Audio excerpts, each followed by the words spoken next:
Welcome to this special episode of An Echo of Glory. We're going to talk to Micky Hazard, a Tottenham legend on the pitch and still a Tottenham legend off the pitch.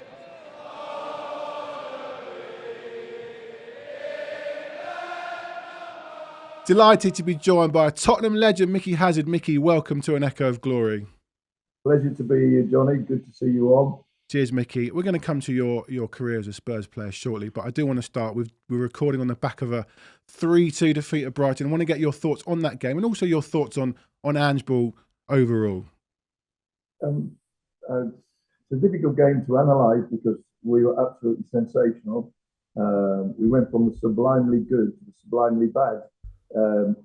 Sort of unexplainable. First off, I thought that we didn't go in 4-5 up was beyond me. Just a little bit more quality on the final pass, and we're 4-5 up. But then you sort of saw just before half time they were starting to come into the game. They had good players, strong players, quick players. And at half time I thought, if we can get an early goal, we put this game to bed. Unfortunately, it went the other way. They got the early goal. And then what happened following that goal was sort of inexplicable, really. How do you explain that? We didn't look like we could put two passes together. And basically didn't show, if you want to be a great side like we're capable of being, sometimes being a great side is not when you're playing great. Being a great side is when you're not playing great and you have to rise to that challenge. You have to meet it head on. You have to regain control of the game. And while at times we're quite good at it, yesterday we showed no control or no desire to get control back. We couldn't match their desire. So that was disappointing. But overall, if you look at the 5-game run and the first half yesterday, many good signs, many good things to point for the future. But if we're going to actually progress and succeed and win things, that second half can't be allowed to happen again. Micky, you've played in European campaigns, and how gruelling is it to play 3 games in a week when you've travelled? Do you think that played a part in yesterday? Yeah, but it's a good shout because, not really thought about it, mainly because in my era, we played 3 games every week. Yeah. We Saturday, Tuesday, Saturday, Wednesday, every single week without fail. So we were accustomed to playing like that and just accepted it as part of the job. These guys obviously don't. So 3 games in a week, to them, is probably a lot tougher than it was to me. And yesterday, if you're looking for a reason behind the second half, we didn't look like we had any legs.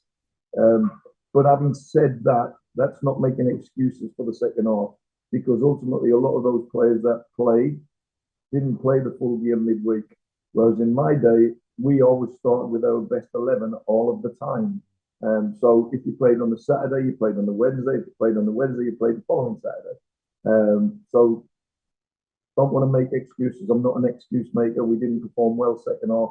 We didn't show the fight needed to turn that game back around, because there was no reason why our confidence should be low. First off, we were sensational. Micky, Ange was jokingly being called Aussie Ardiles yesterday, AUSSIE. Having played obviously under Aussie and a very gung-ho attacking team that scored a lot and conceded a lot, do you see any comparisons between the two?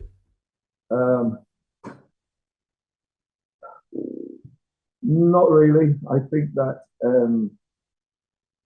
I love both styles of play. I love the way Aussie wanted to play the game. It's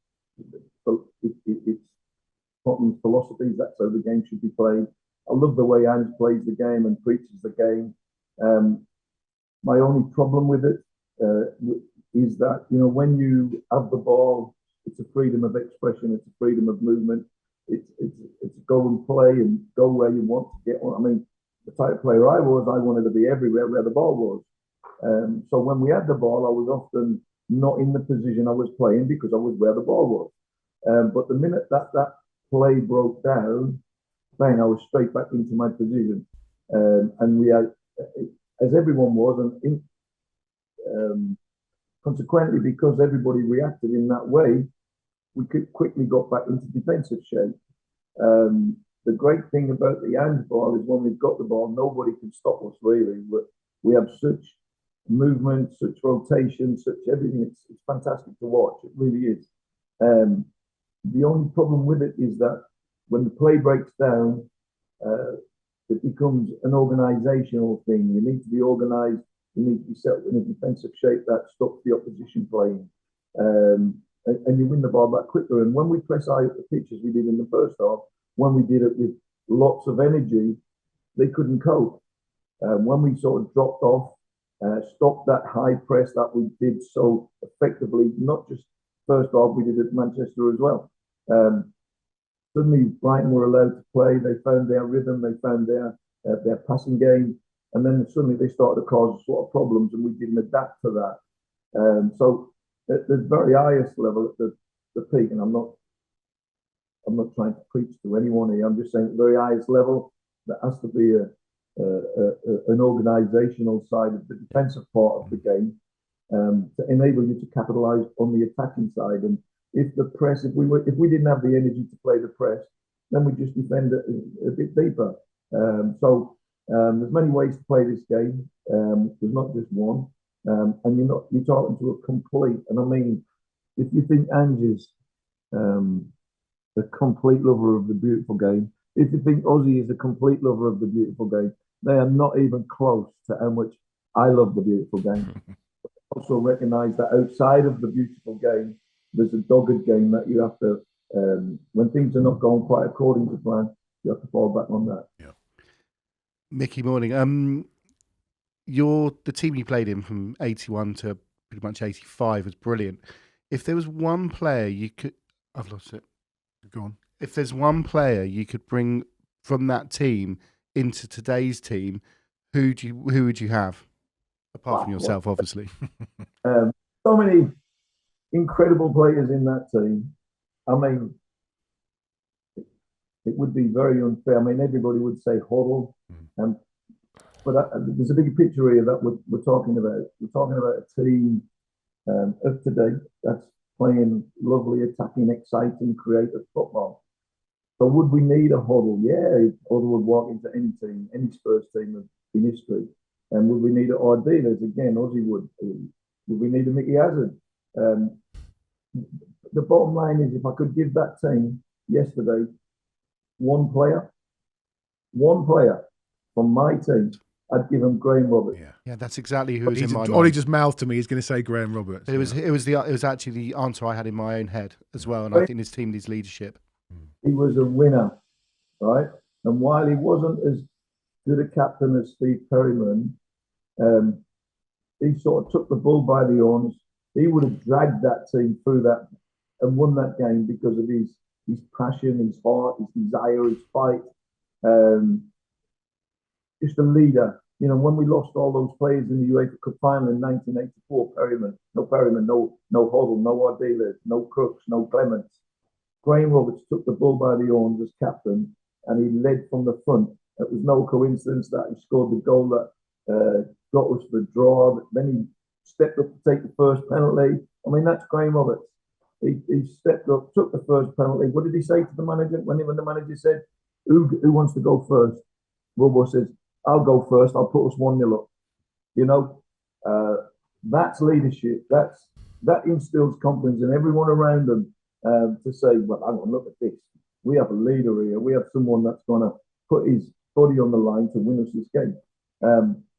Yesterday, while the first half was sensational, the one thing that stood out in the second half was that we needed a leader to sort of 10 minutes. Right, guys, let's just scrap, bulk and bite for 10 minutes, get ourselves back in the game, not concede a goal during that 10 minutes, and then we can start to play our beautiful football again. That's what Robbo would have done. He would have not only would he did that, he would have took a few of them out as well. So we would have let them know that, look, you're not going to bully us, we're going to bully you. So yeah, Graham Roberts without a doubt. Micky, that's a great segue into going into your Spurs career. So we'll touch on that now. You're born in Sunderland. You joined Tottenham at the age of 16 in 1976. How did that come about? And well, from the Tottenham was managed by Terry Neal at the time. His assistant was Wilf Dixon, who was born and bred in Sunderland. He set up a very, very small scouting network in Sunderland. Just one guy called Ken Pedeston. Ken saw me play when I was about 11. He attended, from that moment, he attended every single game, whether it be for my school, my town, or my county. He was there watching along with he befriended my dad in the process, so that at the age of 14, when I could travel down to Tottenham, sign schoolboy forms, Ken had obviously won my dad's heart. He'd won the decision off my dad. He came round our house on regular occasions. We went round his on regular occasions. So when the decision came at the age of 14, given that there was quite a lot of clubs in for me, I think Barcelona being alive. Yeah, of course. But where were Sunderland, Newcastle? Were they sniffing around as well? Newcastle tried to get me. Newcastle obviously were in Div 1, Sunderland were in Div 2. They were sniffing me. Sunderland offered me an apprenticeship, not just a football apprenticeship, but an apprenticeship to learn another trade. But my dad, Tottenham had put so much effort and time into wooing my family that when the decision wasn't even debatable, it was just done. And they could have come in and offered my dad £1 million. He would have said no. I would have said yes, but not my dad. And so you came down to London. The club was sort of a mid-table around about that time. I know you played a lot of reserve football for many years, but I've heard you talk, I think you said it to myself. You scored a goal in a friendly against Arsenal. Was that your breakthrough moment? It was really strange. It was possibly the greatest goal I've ever scored, not seen, scored. I picked the ball up on the off-wheel line against Arsenal. As you come through the ranks at Spurs, obviously one of the things that you're taught is the rivalry between Arsenal and you, and how you can become a hero at the score. At whatever level you score at, it's a big thing. It's a big deal. I remember in the programme how they wrote about this goal, and my man, we were playing under 16 football, and they write about this goal I scored against Arsenal because it was Arsenal. I picked up the ball on the off-wheel line. I played maybe 4 one-touch, 1-2s. Got through, went round the keeper and tapped it into an empty net. It was a really incredible goal. Was it my breakthrough? I think it sort of maybe shone a light on me from the club's perspective that, hang on, we got a kid here who's got talent, he can play, and the size of the game, because at 16 years of age, you're told all about this sort of rivalry with Arsenal. Suddenly, even at schoolboy level or YTS level, you're playing against them. It meant something. It meant something. So at that age, to be rising to the challenge of playing against your biggest rival as such, and says that not just is he talented, he's got a little bit about him as well, is that he's not afraid of the big game. So, unfortunately, Johnny, you probably watched me a lot, certainly your dad did. Unfortunately for me, the bigger the game, the better performed. The less of the game, the worse I performed. So if we were playing York City in the League Cup, I used to say to the manager, "Oh, leave me out, please. Oh, leave me out. I don't want to play against York City." If we're playing away at Old Trafford or Anfield, oh yeah, get me in. I wanted to be in the big games. The motivation of the smaller games sort of didn't appeal to me. I wanted the excitement. I wanted to wake up on a Saturday morning. I wanted to wake up buzzing, alive, ready to go. And you wake up at 8 o'clock in the morning and it's 3 o'clock kickoff. I mean, that was the longest 7 hours of my life waiting for it. When we're playing Man United, the excitement. I used to be fatigued before I got there. I was so excited. But put York City there and I'd be so bored. I'd be, oh no. I mean, that's not a detriment to York City. We don't get many York City listeners, Mick. It's fine. Yeah, no, that's right. Yeah, but I'm just using that as an example. That's the first name that comes to my head. But in terms of the big games, I love them. Any player that's why we're there. You want to play in the big games, and the big games that you play in, they tell you something about yourself. They tell you, like, you have in the bigger games, you have to sort of search deeper. and that doesn't mean that I always conquered the big games. Sometimes they conquered me. But in general, the UEFA Cup final '84, for instance, we had no Hoddle, no Ardiles, no Perryman, no captain, no Clements, no Garth Crooks. And someone needed to step up to the plate. And as much as Roberts did, I did as well. And I always say that when people say, what was the greatest thing you achieved in football? I always say that when you need to dig deep, you need to find a performance, and you have to search deep within your soul to perform. That's your greatest achievement. So I always refer to the '84 UEFA Cup final as my greatest achievement, not because we won it, because I had to dig really deep and rise to the challenge of not having so many incredible footballers in our team. We'll come to the '84 final shortly. Surely one of the biggest moments of your career, 19th of April, 1980. You make your senior debut in a home win against Everton. You started that game. How was that? Oh, it's funny, fate. I don't know whether I believe in fate or I don't believe in fate, but some things help you along the way. For instance, the previous week we were playing Manchester United at Old Trafford, and while I'd played in the first team in friendlies, I'd never played in a proper game. I was selected for the game against Manchester United. We trained in the gym on the Friday, and I got a massive blister on my big toe. And instead of going to the physio, I just popped it myself. That evening, I turned septic. Yeah. Got poison. I couldn't walk, so I had to pull out. Next day, I couldn't play. They lost 4-0. Now imagine if I'd have been part of that performance and we lost 4-0, I might never have got another chance. But the following week, obviously, they lost 4-0. Keith was looking for changes, fresh ideas, fresh legs. We've got Everton at home. I'm in the dressing room. I've told my parents, everybody's travelled down to watch. And I'm getting changed. And I look to the right of me and it's bloody Glenn Hoddle, isn't it? And then I look to the left and it's bloody Ozzy Ardiles. And I remember thinking to myself, wow, what do they need me for when you've got these two here, But incredibly, I got man of the match. Now, I wasn't man of the match. I got the sympathy vote. I had this big mop of curly hair, easily recognisable, out onto the pitch, made a goal. I think I made 2 goals. We won 3-0. I played a sort of 7.5 out of 10, 8 out of 10 maybe. Didn't deserve man of the match, certainly not.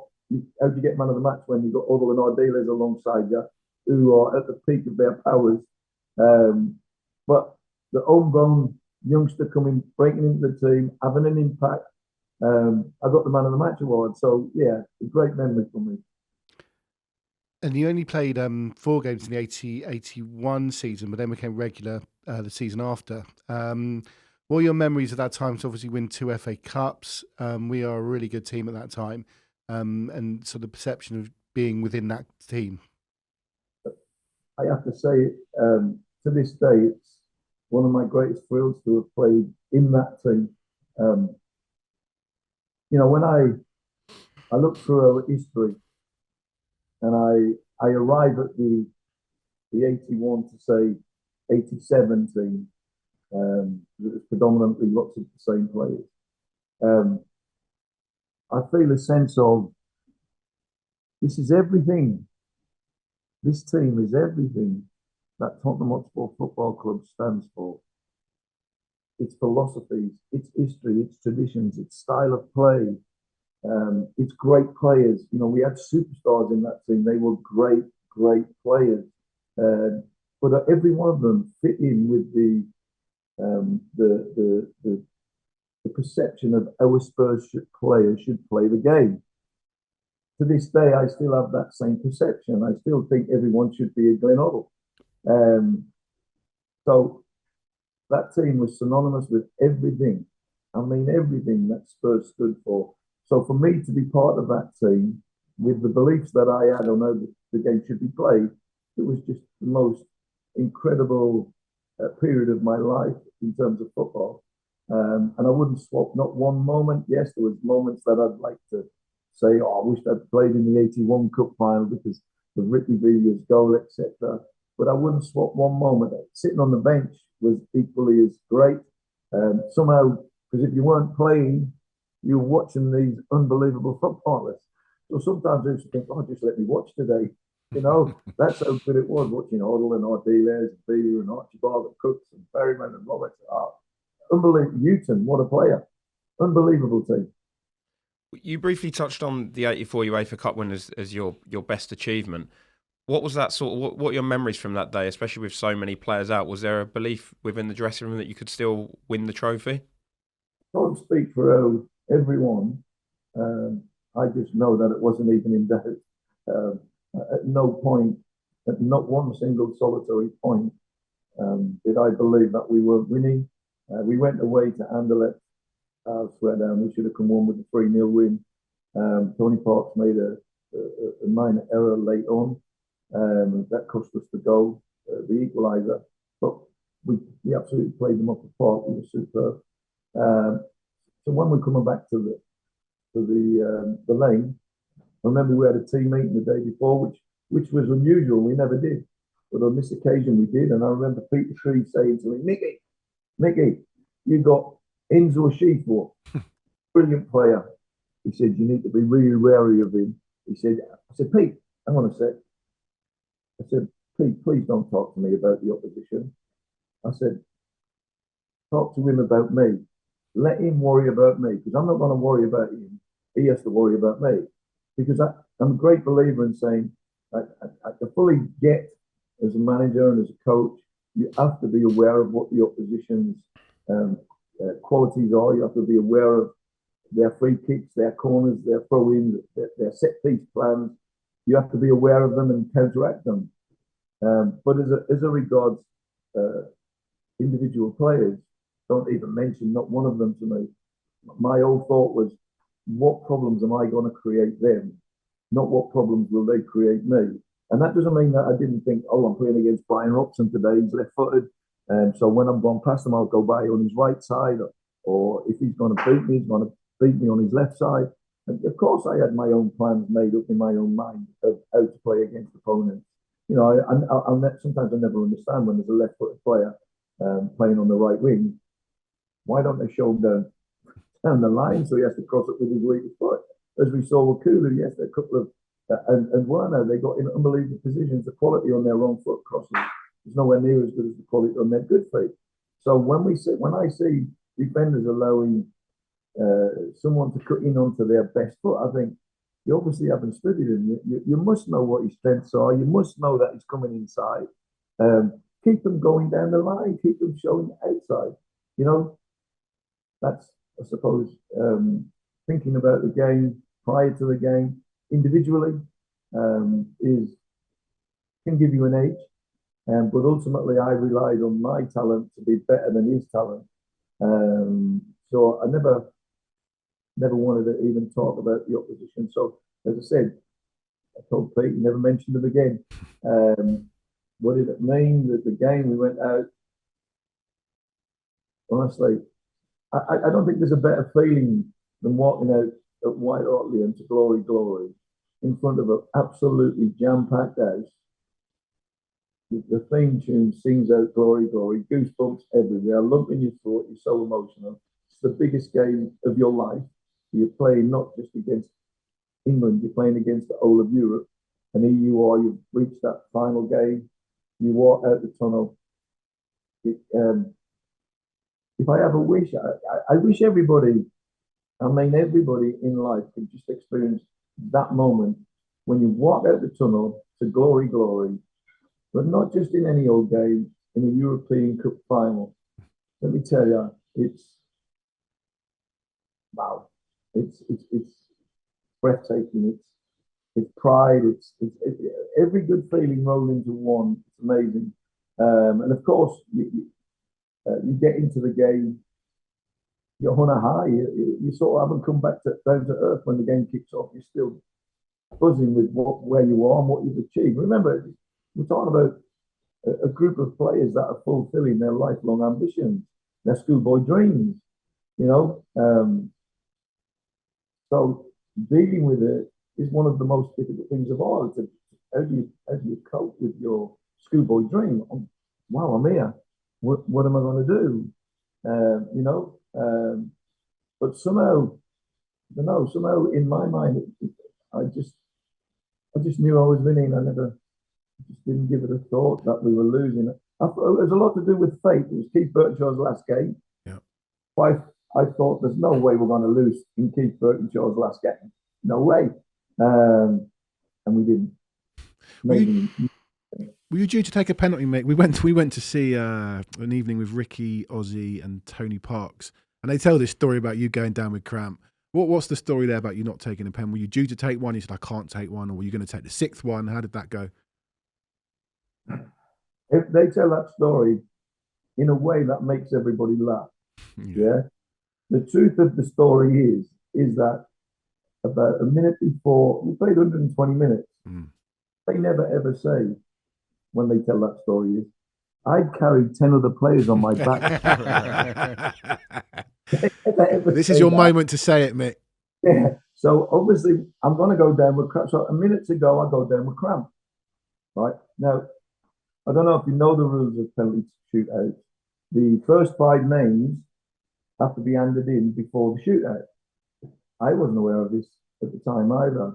I was suffering with cramp, so Keith didn't want to risk me. He put the 5 names in. By the time the penalty shootout began, I'd fully recovered, so I could have took it. And Danny Thomas replaced me. I was the 5th. You always put your best penalty taker first and your best penalty taker 5th. And I was the 5th. So my confidence was so high, it was untrue. You know, I wouldn't have missed. Trust me, I wouldn't have missed. My confidence was on a high like maybe I'd never experienced in my whole life. But I was so high. I also had this inner belief that it was fate. Fate was rearing its head, and it was in favour of Keith Burtonshaw. So I had this inner belief that we're winning anyway. And of course, the penalty shootout happened accordingly and gets through to Danny Thomas, who's me.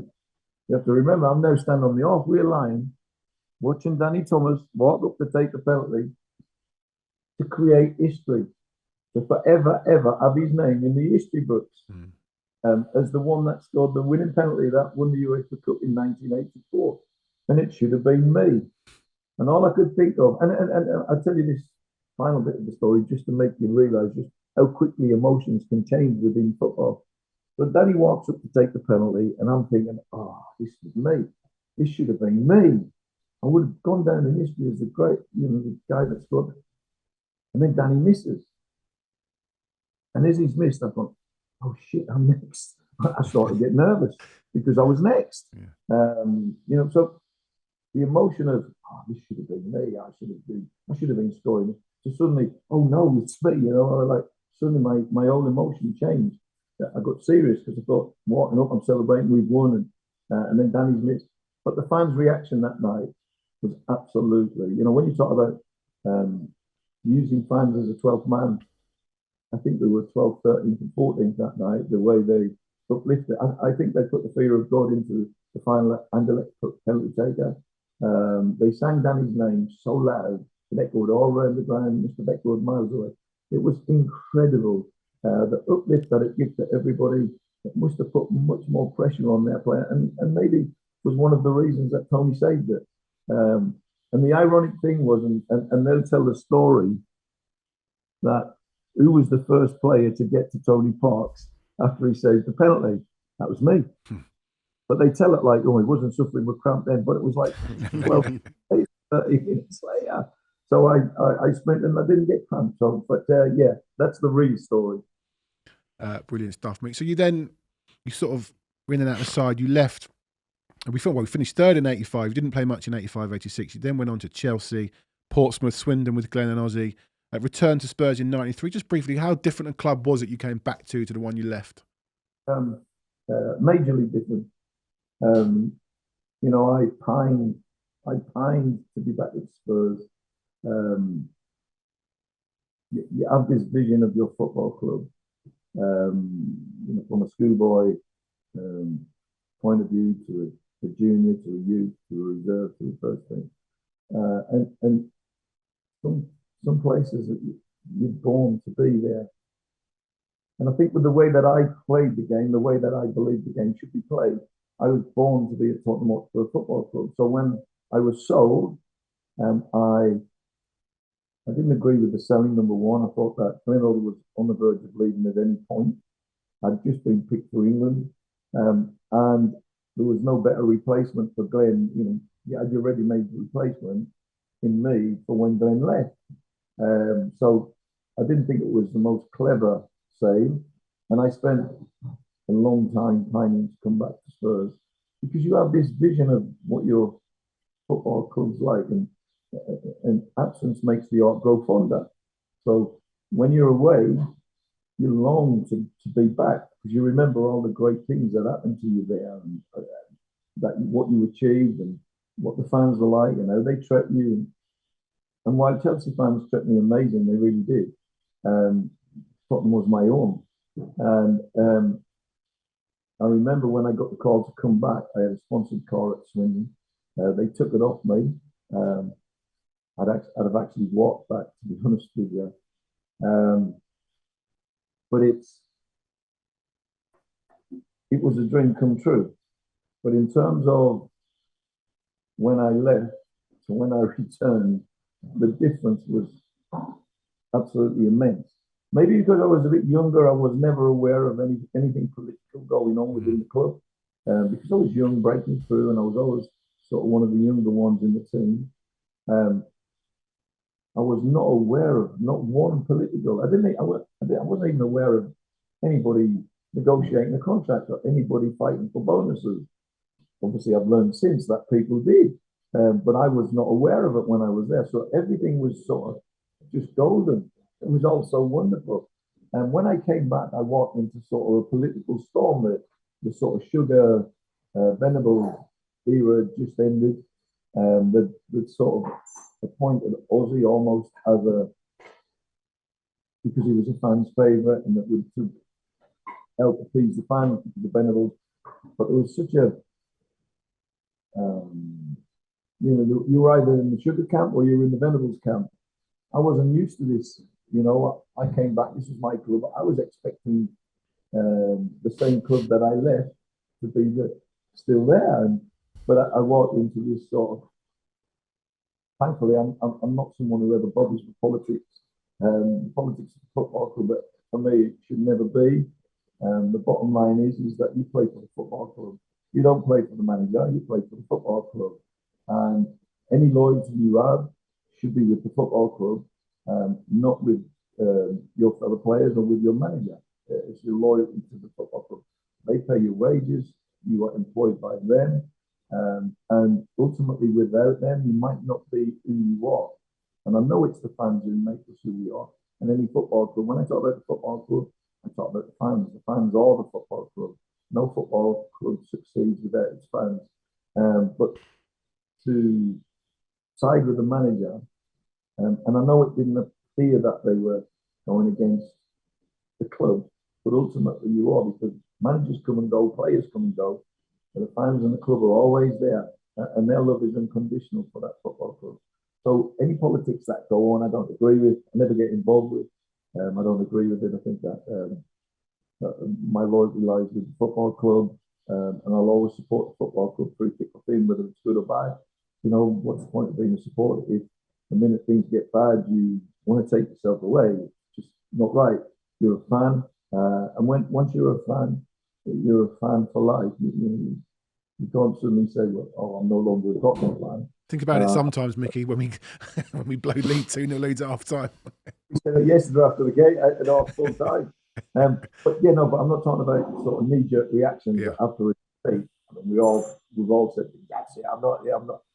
I think that as a supporter, as a fan, we are the football club, and our loyalty is to the football club, and it should remain as that through thick or thin.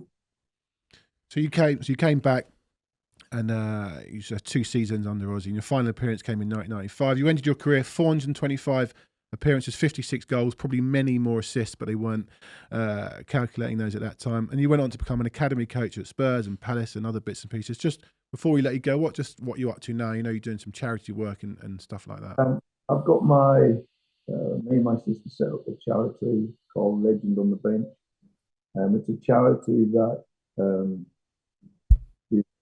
we produce suicide prevention benches that we put into every park throughout the country. These benches, they have a message at the top. Someone is always listening, because we lost a 23-year-old, my sister's son, from themselves. So that was the reason behind it. And then underneath we have sort of 2 plaques with telephone numbers of people who specialise in talking to people to help save their lives, to stop them taking their own lives. We have a QR code linked in the middle of the 2 plaques that's linked direct to the Legend on the Bench website, which again has every number required for anybody, if they need to call anybody, if they need to talk to anybody. I also got myself a suicide and prevention and mental health qualification, a level 2 certificate, which I did as a consequence of setting up the charity. I felt it was only right that I knew more about it than the average person. Because if I'm going to run a charity, I need to be able to speak about it in depth. And then at the bottom of the bench, we have a section so sometimes the people who've lost their loved one, they want it in memory of their loved one. So what we do, we put in, like for instance, on my sister's bench, the one that we laid for my sister's son, so we put in loving memory of JJ, and then we have a QR code made up with pictures and videos of his life. So from time to time, my sister will go along, sit on the bench, she'll click on the QR code, and she'll be sharing magical moments with her son, even though he's not there. In her mind, she's there with him. So it doesn't just act as a place for people to go sit and find someone to talk to at that very moment, because everything's there in front of you. You can access everything. But it also gives solace to the people left behind from suicide. People go sit on the benches. They can click on their loved ones, whether it be a son, a daughter, an aunt, an uncle, a mum, a granddad, a dad. They can click on the QR code and spend some magical moments of their life together. And so it helps console. I know that my sister finds it unbelievably soothing, as does her husband and her other son. They just go sit there, click, bang, and it's sharing and they feel like they're with them. So it's a sort of two-pronged purpose. One, it helps save lives, because the moment, you have to remember that moment when you're considering doing what you're thinking of doing, it's a moment in time. If we can get you through that moment in time, and we can make I become we, one become two. So the minute that one becomes two, there's two of you talking to someone. We have a chance of saving a life. The longer he sits by himself pondering, are they or aren't they, the more likely it is that they might. So the objective is that to make one become two, or I become we, because then we have a chance. We can talk. We can save your life. So that's the sort of message behind what we're trying to do, and we've had incredible success. We're laying some in the Crown Estate in Regent Street. Crown Estate Paving Commission has granted us permission to lay 2 in Park Square East, which is Regent's Park, and Park Crescent, which is directly part of Regent's Park. So we're being approached by numerous major companies. We just laid one for Caroline Flack, in memory of Caroline Flack, in Tottenham. The Jimmy Greaves Foundation has donated some money to pay for 2 benches in memory of Jimmy. So yeah, it's taken off massive. It's far bigger than we ever thought it would be, because obviously we knew it would grow. We knew it would resonate with a lot of people. We didn't realise to the extent of which it would grow, and it's become very, very big. I mean, inside less than a year as a new charity, I think it's just about a year coming up. We've earned in excess of £100,000. We've laid 9 benches. We've got 25 benches bought and paid for. And the special benches, because, you know, people don't go and really commit suicide during the day, they go during the night. So we have solar panels on the benches, built onto the top of the benches, which attracts the sun and keeps it lit up throughout the night, but it runs out at about 3 o'clock. So what we did was we contacted a firm in Germany who built us lighting, and they built a generator onto the back of the benches. Wow. Which, when the solar lighting goes off, the generator switches the light back on, so it's on throughout the night. And the message as well is, you know, there's light at the end of the tunnel. And as you know, if you go into a park, you can be a mile away and you see this bright light in the distance. What's that? And you make your way to that light to see what it is. And when you get there, you see this lovely message lit up. Someone is always listening. And then you see these numbers. And if it was me in that situation, I'd be thinking, wow, this is fate that I found my way to this bench. People care about me. People want to talk to me. People want to help me. So the message is getting out there. We're saving lives. And I don't think there's, you know, you talk about UEFA Cup finals, you talk about FA Cup finals, you talk about making your debut or walking out the tunnel to glory, glory. And as magical and as wonderful as they were, there's nothing touches me more than the thought that every time I lay a bench and we install one, I have a sense of pride that gushes through my body that we're saving lives. People out there, you know, I read a quote the other day. It's one of the nicest, loveliest quotes that I ever read. So sometimes I get a bit emotional when I talk about it. And it says, the strongest people make time to help others, even though they're in distress themselves. And that's my sister. She lost her son. Yeah. She didn't sit back and cry every day, as I would. She set about leaving a legacy for her son, Jay, but helping other families not have to live through the dire situation that they have to live through, that she's lived through, that I've lived through, that we've all lived through. And I think that's commendable. I absolutely have nothing but the utmost respect for my sister to do that, because I guarantee you I couldn't. I would be locked away in self-pity, crying myself to sleep every night.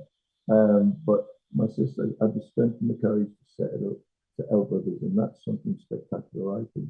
That's amazing, and we'll put a link to the charity on our social media, and everyone can have a look at that. As I said, Micky, or tried to say at the start, a legend on the pitch and certainly a legend off it. Micky, it's been really, really great to talk to you, trip down memory lane, and hear what you're up to now. And thank you so much for joining us. Pleasure's all mine, guys, and thank you for inviting me. And again, I'm